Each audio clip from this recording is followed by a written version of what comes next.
what's your guys' opinion of a very common TRT protocol across Europe? It really is testosterone undecanoate. It's Nebido. It's 1,000 milligrams every 10 to 12 weeks.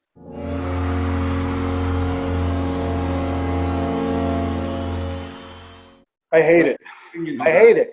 I hate it. I mean, to me, it's not as bad because you're not inserting something and then kind of waiting for it to dissolve, but I would put it right under pellets. Again, I like control. When you have something that is so individualistic and requires dialing in and fine tuning, I like to have control.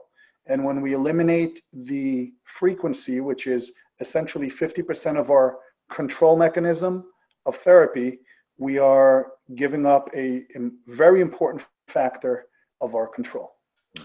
Yep, the levels are, I mean, unless you injected Nebido every 4 weeks, your levels are never going to be stable even with the way they do it. I remember it's Aveed here in the United States. It's the same thing. And I remember when the rep, when I was working in a different urology clinic a couple of years ago, she brought the paperwork by and the studies for Aveed, and even in their own trials, levels were never over like 450.